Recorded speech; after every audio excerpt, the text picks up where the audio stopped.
equals does your device need fixing? We offer a free diagnosis. We pick up and deliver right to your door, no calls or travel needed. We send you a quote before repairing, and only go ahead if you approve it. Easy, transparent, and professional. Link in description.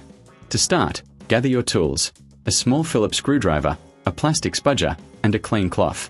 First, power off your Razer laptop and unplug it.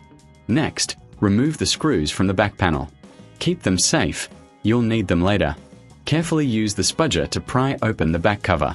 Take your time to avoid damaging the clips. Once open, you'll see the battery. Disconnect the battery connector gently. Now, remove the screws securing the battery in place. Lift the old battery out and set it aside. Before installing the new battery, clean the area with a cloth to remove any dust. Place the new battery in position and secure it with screws. Reconnect the battery connector. Now, replace the back cover and screw it back on. Power on your laptop to ensure everything works.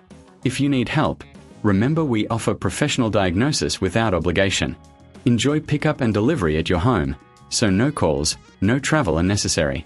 Get a quote before repair to know your costs upfront. Does your device need fixing? We offer a free diagnosis. We pick up and deliver right to your door, no calls or travel needed. We send you a quote before repairing, and only go ahead if you approve it. Easy, transparent, and professional. Link in description.